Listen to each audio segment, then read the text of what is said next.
Welcome to another episode of Behind the Studs, your home improvement and remodeling podcast, where the two most entertaining guys discuss the do's and don'ts in home construction and in the remodeling industry. Remember that you can nail it, paint it, or just tune into the show. How about that? Here are your hosts, Colin Shaw and Jimmy Driscoll. What's up, everyone? Hello, how we doing? everybody. Buddy. Season 2, episode 1000 or something. I don't even know what number we're at. You've already forgot. I have no idea where we're at.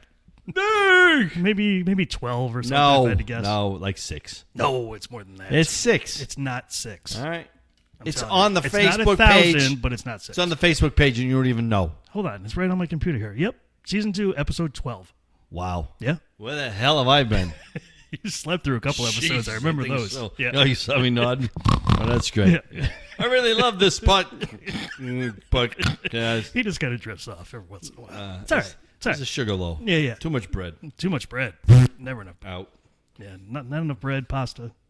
All right, I'm with my buddy Colin Shaw, who's got nothing today. I got nothing. Bullshit. I'm ready to take You a nap. got something. Stop. Take a nap after. Where's You my can white use my- flag? I You just can wanna use my wave pants my- as pillows. I just want to wave my white flag and surrender. We all want to surrender. There's somebody out there wants to fight the good fight, so we'll join them. I'm sure we will. Woohoo! Yes, we Yeah. will. Yes, we All will. right, so listen. 'cause Yeah, she what do you didn't. got? She didn't hear it before, but I'm going to Okay. say it again. All right. If she listened to the last podcast. Okay. The woman who does my stickers and identifies all my equipment. Yep. Sharon Peach down in Florida, working for the freaking sign company, which I totally forgot. I'm a bad boy. Oh. But anyway, thank you, Sharon, Thank for all your you. love and support for the show Yeah. and for all my stickers. Some behind the stud stickers should be coming soon. Then. Yeah, All right. she'll Good. do that. All right. That'd be Absolutely. awesome. Yeah. We're going to need them for the home show that's going to be in That's right. February. Yep. down at February. Mohegan Sun. Yep. And we're going to be there live, We will interviewing you if you want to. for like 3 days. Oh, my God. I say we make it through. They're 2. going to kick us out of there. I say we got 2 out of it. That's it. Yeah, they're going to push us near the toilet. Yeah. We'll back door. We'll show up in our tables all folded up. Right. They're like, Right. yeah, no. We find enough. Marissa for you was like, too. what are you doing? Leave him alone. Yeah, so if anybody's going to the home show, give us a shout. Yeah, we'll have you keep on the you show. posted on that. It'll be really great. We'll be doing Yeah. some live interviews, talking to homeowners, talking to people with the new equipment that they're going to have there for home and gardening. Right. So That'd be pretty cool. it's going to be very awesome. Yeah. Most awesomeness. Just like the man on the street, just walk Right. around with a microphone and talk to people. Right. They love that. All right. So one of our issues today that we're talking about is old homes, buying Okay. in old homes, the hidden costs of old homes. Ooh. As we know, it's not for everybody. And Mm-hmm. as a matter of fact, someone who's going to buy an old home either romanticizes the thought of buying an old home or has had an old home. Mm-hmm. And I'm talking colonial home, something that's built in the 1800s or 1700s. Yep. That has plaster and lath walls, has the old petrified beams in the house, which is all mortise and tender. Is that what it's called? Is that the word? Is that the You know, word? I don't. Mortar and tender? I don't know. Anyway. I know what you're saying, though. But it's all, it's been standing the test of time, Mm-hmm. which you can see that the hand-forged nails, Mm. and they love the wide plank boards and the old fireplace that they have, that some of them still have. So some people, either coming back from the city or moving wherever in town, they decide that they want to build an old home. They don't realize the hidden costs that may be involved in that. Right. Some carpenters will not work on them because plumb, level, and square does not exist anymore. It doesn't. The only time they can make it work is if they're putting in a new cabinet and it's on the floor. They know they're going to have to shim it, and they're Right. going to have to kind of do something to trim it out to Yep. make it look level. Yep. But these old houses, it doesn't exist. It won't, and it can be very cost effective to even get to a point where you want to try to keep the varmints out. Yep. You Yep. because they've been living there a lot longer than you have. But some of the hidden costs that people don't realize when they go to buy a house, sometimes these old houses, they have passed inspection, but they've passed inspection, but and they're not that expensive. They may be kind of cheap. Mm-hmm. But let's go right to the beginning. Let's go to the roofs. Yep. Usually a roof on a 17 home or 18, it's not asphalt shingles. Correct. It is cedar, Yep. right? So it's a shingle look. Right, but right. it's cedar. And that cedar shingle is probably really old. Mm-hmm. And it's on the cusp of, well, we're selling the house. We're not going to spend the $25,000 to change out the roof. It's not leaking now. we'll just leave it as it is, and it is as is. Yep. So you're on borrowed time, ladies and gentlemen. They work really good when they're old, but to a point, once they start to break up and disintegrate, you need a new roof. Right. If you love old homes, usually people will just stick with the cedar roof and do the cedar roof again. Sure. Rather than the asphalt. Right. Rather than asphalt. Asphalt, right. Right, the architectural. Well, I mean, I think we both agree. If you're going to buy an old home, keep it historical, keep it looking like it was back then. I mean, you know, to modernize one of those old houses is just kind of a waste. Well, it's so funny because I'm GCing a job up in Canterbury, and the homeowner has an old cedar roof. Now, the house goes back into the 1700s, way back. Wow. That's cool. Yeah. And they decided after they got the loan, you know what? We don't want the asphalt. We want to go back to the cedar. Nice. So, you know, the underwriters were a little bit squirrely on it, but they saved money on certain other things to what they were buying in the house that they didn't need to spend all this money on some of the plumbing system which was sufficient. They saved about $6,000 on plumbing supplies. Oh, wow. So they Great. put that towards the roof. Yep. And everything balanced off. Okay. You know, so that was fine. So they're going with the cedar roof. Right? So that's a plus. That's great. We talked about also the other thing, windows. We talked about that last week. Now, some people are adamant against, they just want the old window. They want the old window, even though it's single pane, and it has no R value whatsoever. No, but it's very cool looking. It's very cool looking. I totally understand that. And so they'll go out and they'll buy the Storm and put the Storm on the outside. Right. Okay. So you can buy, I mean, if it's the glass that you're really in love with and that's what you romanticize about, okay, fine. You're going to go with the Storm window and you're going to keep that old glass. Yep. If it's been replaced and it's just an old window, change it out, get a double pane. You can make it, you can get it authentic as looking as you want. Yep. But you spend, like we talked about it, you want wood on the inside, wood on the outside. If you still want to do the divided light to make it look authentic, it's going to be much more expensive. Sure. And then that doesn't include the install. Right. So my suggestion to you is this. If you buy an old house and, right, like I just said, the glass is not old. You're going to change. You don't have to do 5 windows. Do one at a time. Sure. You know, work your way in. Yeah. Work your way out of it. Yep. Because an old house can be extremely, extremely overwhelming. There's a lot of stuff, and you really have to pick your battles. First of all you got to do is if you're gonna buy a house in the spring, you got to get going on it so it's ready for the winter. Because usually when they sell them, they're not that adequate at all for, you know, whether you need to add more insulation, blow insulation in, which usually that's the case, right, with the old houses. Right. Well, yeah, because you got the horsehair wire mesh plaster thing going on. You don't want to open that up and try to insulate from that way. Go from outside in. All right. So one house that I did work on that I was and you know it very well too, was the James Gallery, which is in Old Saybrook. Okay. Check this out. So that was a plaster and lath wall, and it has the planking wall. There was a space between the plaster and lath and the plank wall by about 4.5 to 5 inches. And then you had the plank wall, and then you had the clapboard siding. So you've got like a double wall, whatever you want to call it. I call it a vapor barrier, and this is the reason why. The Pratt house, which is next door, which the walls were very close together, burned more oil and was more drafty. With the James Gallery, it had a vapor barrier. So it actually kind of heated and cooled itself between the two walls, which I thought was interesting. The square footage, I have to say, yes, was just a little bit smaller. It wasn't by thousands of feet. It was by a couple hundred feet, but there was a difference. Wow. And did they have like newspaper stuffed in there too, or no? No, I didn't see it. No. All I ever saw when we had to open up a wall was the horsehair and the plaster. Yeah. And it's amazing. If you're ever doing demo on an old house, I just want to let you know, ladies and gentlemen, if you're taking down a plaster wall and the wall is 6 feet high and you're cutting it away and you're pulling at it, if that plaster wall falls on you, it will kill you. You don't know how heavy that plaster is. So you have to be very, very careful. Yeah. Very, very careful. Yep. However, if you're demoing in a ceiling, that is the most fun you will ever have in your entire life. Demoing a ceiling. When you say is fun. so much. Oh, it is. You could take out all your aggressions. If Yo, you you hate your could. mother-in-law, your For neighbor. sure. Oh, Yeah. my God. You think of that while you're tearing down that ceiling. It's so much fun. It's a mess, but it's so much it fun. is. Oh, yeah. The worst part is cleaning. Yeah. Yeah, That's why they got invented dumpsters. that's true. So those are the two major factors that I have to say about those are really bad, hidden costs. And your basements usually on these old homes are just it's a wet basement, Yeah, meaning it's just just dirt. dirt. It's Yep. just dirt. Yep. And my suggestion is if you buy a house like that right away, and you have that, if you want to get rid of the dampness, lay down plastic like the 7 mil plastic. Yep. It's a vapor barrier.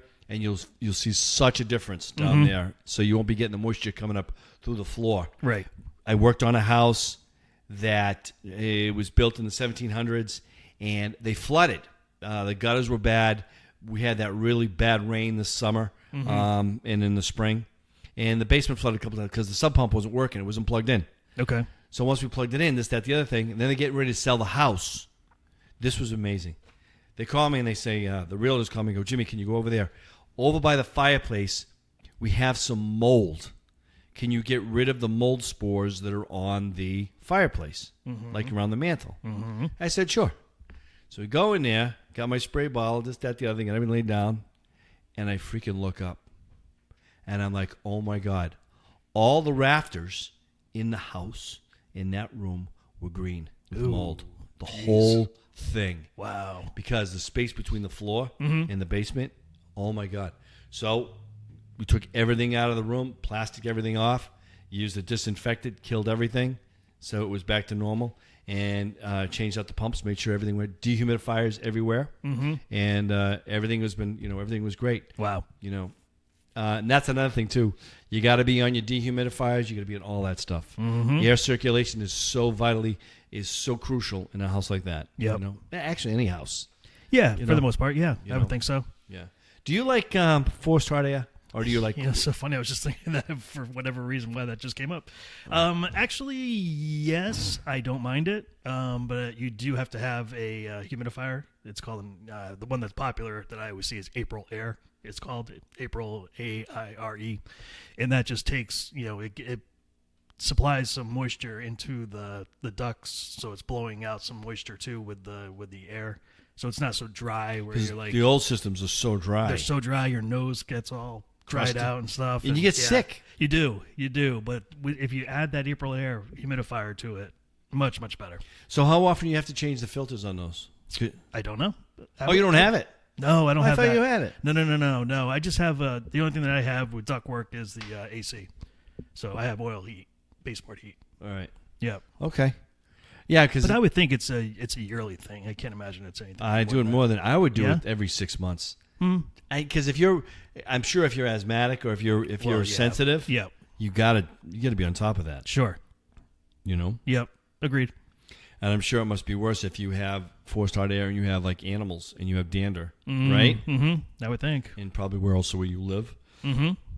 So that Yeah. could be an issue. That's something to really investigate, huh? Yeah. Maybe get somebody in here who does forced hot air, Yeah. the pros and cons. Somebody And that does they can- HVAC work. Yeah. Yeah. And they're with, you can't even find those guys anymore. they just hide. They actually Yeah. change. They scrub off the lettering on their truck and drive by so because people will freaking stop them and T-bone them and puncture their tires, Yep. and kidnap them and bring them to their homes. Right. Yeah. Because that's like the biggest. HVAC guy? I know. And like, don't know him anymore. I can't find one. I'll look on the milk carton. No, you can't. That's what I found. I can't find him anymore. Well, the bad part is the reason why, or when they were looking for one, they need them right away. Yeah. Very few people are looking for those guys. Like, next year, can you install some air conditioning for me? It's always my heat's broken, my AC's broken. You need to get over here right away. And Yeah. those poor guys. Yeah. Yeah. Phew. Not like us. No, not like us who has to get his chimney freaking cleaned out before he starts his pellet stove. They're supposed to get a cold snap next week. You got a little chimney Yeah. guy? Yeah. Yeah, I got a guy. I got a couple guys. Yeah. Yeah. Nice. Those guys are in big demand. Man, they're making good money right now. Yeah. Smoking smoking money right now. Oh man, Become summertime.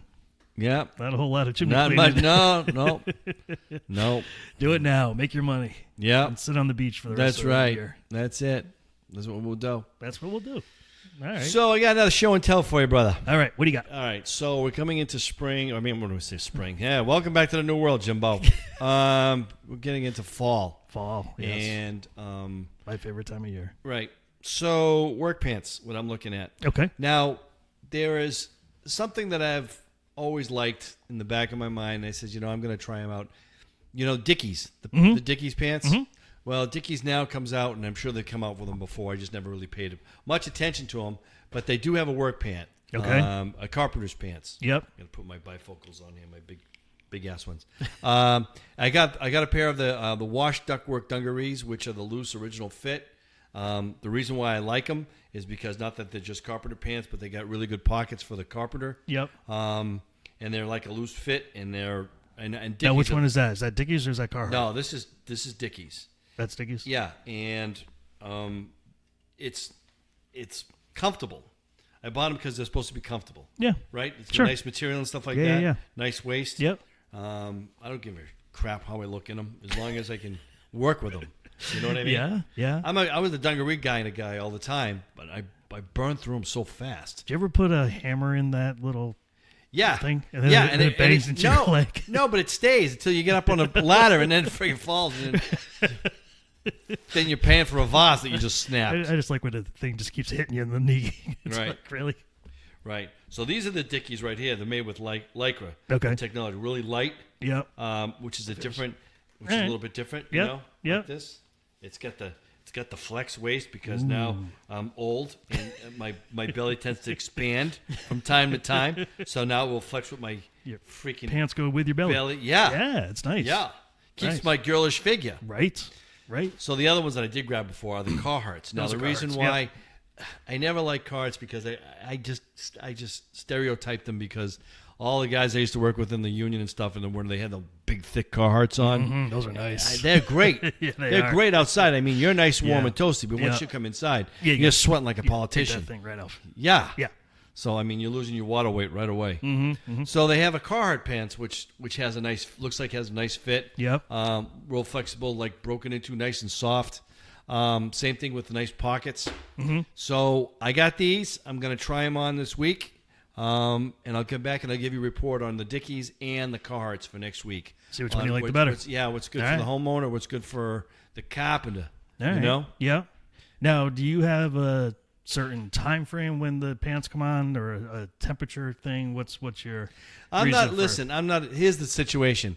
I'm not a crazy like some guys. Like it's freezing outside and they're wearing shorts and they're just well, good for you. Yeah. I don't care. That's good for you. Like they're cool or something. It gets the problem with me now is that now I'm more on my knees in this weather. Mm-hmm. For some strange reason, I'm either working on a deck, I'm outside, I'm working on something, I'm doing some kind of, I'm working with soil, I'm digging.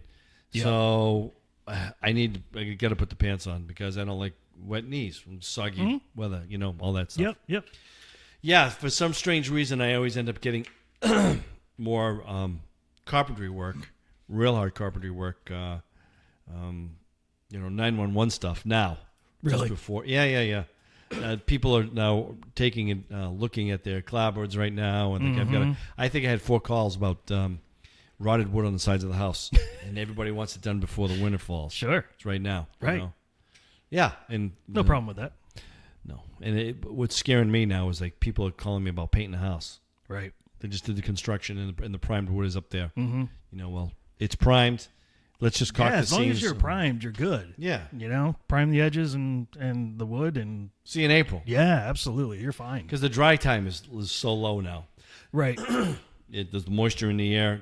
The board, the material is wet till 10 o'clock, and then you've got till 2, 3, and that's it. And it's getting shorter and shorter all the time. Sure. You look at my house yet? Nope. Well, I'm not even looking at it. Jesus. So I have a safety concern for all the homeowners out there. The men. This is when the emergency room gets really, really busy on Saturdays and Sundays because men are going up there and cleaning their gutters, and they don't know how to foot a ladder. They don't know what they're doing, and they're rushing it, and they're getting hurt and they're getting killed. So my suggestion to you, and I hope the ladies are listening here too, to watch out for their husbands. First of all, open up that line of communication, meaning, honey, what are you doing today? I'm going to go up and work on the gutters. You may want to stick around. Either stick around or have your cell phone on you. Honey, when you're up there on the ladder, in case you fall, you really shouldn't be working. I've done this, and it was mentioned to me by a realtor. You're on a ladder all by yourself in the middle of nowhere, Jimmy. You friggin' fall. Yep, done. And you knocked unconscious. No one's going to find you. No. And it made a valid point. So when my guys work, they work in twos. Yep, I all do the time. The same thing. Yeah, Yep. always. Nobody's on a ladder by themselves. Yeah. And take the extra minute to shore up your ladder. Make sure you're... And if you don't know how to use a ladder, learn. Go on YouTube. Yeah, Google it. Google it. Learn how to carry a ladder the right way. Make sure you how to foot it. Make sure you got the rubber pieces on the end or a standoff, which is the standoffs that are on ladders are called stabilizers. The same thing. They're really good on your lower back because you don't have to arch when you're working, and you can work comfortably, and you can hang your paint can on there or your brush or your scraper or whatever, or some tools that you can carry up there, and you're safe. Right. And that's the whole thing. Right. It's so important. And they even have the corner stabilizers too. So if you're on the corner of a house, they have a special one for that. So definitely something to look into if you're going to be up on ladders. Yeah, I've got 2 of those. Yep. And still, if your gutters are covered, still be careful out there, ladies and gentlemen, because the hornets are still in there. They're still around for a while. They're a little lethargic, but before they go away, they could still give you a nasty bite. So be careful up that on that. Yeah, and I don't recommend going up on the roof and laying down and cleaning them. That's a great idea. Yeah. Yeah. I've seen people do that, and I'm like, really? Yeah. I mean, I guess if you're up on roofs all the time and you're used to it, maybe, but for the homeowner, just do it from the ladder. Just keep moving it. I know it's a pain in the lose ass, your balance, you roll off, you roll over, you're dead. That's one thing too. Or that story that you said, about the guy who tied a rope to his waist and true story. Tied it to the lady's bumper. True story. His wife. Didn't tell his wife. Yeah, his ex-wife. Pulled the car out, working on the other side of the garage roof. Tied the rope around the bumper of the car. And she comes out, doesn't even look, gets in the car, up the roof, down the roof. We don't think she looked. No, she may Never have thought looked. of that. Yeah. Oh my. Oh dear. Oh honey. Yeah. I'm so sorry. Oh geez, that $200,000 policy would be great. Yeah, he lived. He got busted up pretty bad. I bet he did. Yeah. Yeah. Yeah. Most of the ladder stuff though too is ladders that kick out. Yep. People don't know how to use those. The feet on it. Yeah. Dig them into the dirt. Yep. And people stick it out where. There's a gauge on the side of your ladder that tells you where your level, how far you need to be out, and your arms reach and everything else. There's so many things you need to just be aware of. And people, I'll see do it all the time. They put the ladders way, way out. Yep. And they can't understand why their foot slipped through the rung. Right. Or if they kicked out from under them and they're holding onto the gutter and they pull the gutter down with them. Right. And bang the back of their head when they hit the ground. Yeah. Stupid Nice. ass. Yeah. Yeah. Yeah, I mean, you definitely have to put wood blocks or something underneath the sides of it sometimes just to stabilize it. Yep. So, Yep. if it's tilted, it's not going to go well. That's where you're heading when you get to the top, you dope. You know what I mean? If it's tilted to the right, when you get to the top, it wants to go to the right, not to the left. Right. Doesn't matter if you lean to the left, you're still going to go to the right. You mean even if you're like way on the side of it? There you go. Oh, I've done stupid stuff too. I have too. I'm doing a ballet move where my leg is way out to the left and my arm is way out to the right because I just got to get that because I'm too freaking lazy to move the ladder six freaking inches. Yep. Yeah. Yeah, we've all done it. Yeah, we all do it. Yep. Absolutely. And luckily we're okay. So far. Well, Those days were. You ever fallen off a ladder? No. I fell off a 6-foot ladder. I got up on the third rung. Okay. And the front ladder stuck in the mulch. Oh, no. And it went like right over. I had my full tool belt on and everything. I rolled off that ladder. I made it so I didn't go slap. Yeah. I went boom and rolled with it with Yeah. all my tools on. Yeah. My hammer stayed in the holster. Nice. And I was just like, jeez. That could have gone really, really bad. Sure. Yeah. And I love the guys who go on spackle buckets. They stand on a spackle bucket. Oh, easy broken ankle. Oh, so sure. easy. Yep. That kicks out from under you. You're a foot and a half off the ground. You come straight down. Bang. There, your ankle's gone. Yep. Yeah. See you in 8 weeks. Yeah, I have a guy that works for me who, not working with me, had it happen, but he was up 2 stories on a ladder, came down. What did he break? He didn't break anything. Just got a couple of bruises. I'm like, man, you're lucky. I don't know how, but I got a that's buddy. a long way to go. I just got a buddy who just told me the other day he lost a very good friend of his who got killed off a ladder. He Really? was and he was retired, and he was working with another friend. He was with a spotter. Oh, wow. And he was up on scaffolding, second floor up, and either he got up and something kicked out on him on the roof, and he went off and he fell and he was dead. Wow. Yeah. That's crazy. Yeah. Wow. Takes a second, man. Yeah. And like you said, the proper way to carry a ladder too, especially if you're going to be around power lines. Yep. Be very careful. Yep. That's a quick way to go. Yep. Teaching people how to carry a ladder, just like, okay, if you're losing control of it, drop it down, straight down, hold on to the ladder. Mm-hmm. You don't have to let it, you can't save a 36-foot ladder once it's going, it's listing and it's going. Yeah. You're trying to save it, you can't. Yep. You still have some wiggle room. You're only up 8-9 inches off the ground when you're carrying that ladder straight up in the air. Yep. And there's another way you can carry too, which I carry it. I carry it on my shoulder. I'll take it, lay it down, and then I'll pick it up and I'll find the balance of it, or stick it straight up. Yep. And then I'll just walk it back, and I walk it on my shoulder. Yep. And I'll walk it straight till I get to the point wherever I got to go, and then I'll just drop it and raise it up. That's for a long, like if I got to walk away or all the way around the house, I won't carry the ladder over my head like we do. I'll carry it on my shoulder. You know who taught me how to carry a ladder? Who? You. Was it me? Yeah, it was you. Yeah. Really? Yeah, many years ago. Oh, I still my remember. God. Every time I grab a ladder, I think of you. Oh, my God. That's so great. It's like, you have to hold it down here and up here and carry it. I'm like, oh, Yep. Yep. Keep it into your hip. Yep, keep it into your hip. Yep. So. Well, that's so nice. Thanks for Isn't that sharing nice? that. Yeah. Oh, my yeah. God. That's See, wonderful. Now I got to think of something that I remember you. Please don't. Yeah. I'm sure we'll We've be known good. each other long enough. that I know. Not all the stories need to be shared. Yeah, so. when I was in that outhouse, Colin, I was thinking of you. Thank you. Well, what else you got, man? Is that good for now? I think we're good. All right. Yeah. Well, so, we hope these information and these little tidbits helped you. I'll let you know how these pants fit with me. Very and, interested to know how these pants work out for Get you. into my pants. Yeah. All right. Yeah. Hopefully the weather cools off so you can wear pants. Yeah, this is over, man. This is the last week. We're supposed to get a drop in. Yep. Awesome. Drop in we'll be getting cold now. The New England coma kicks in. That's right. Everybody goes silent. Yeah. We just wait till April. And then we get depressed. Yeah. Okay. And it's gray. Yes. Boo. Boo. Boo. All right, everybody. We'll see you next week. See you next week. See ya. Bye. See ya.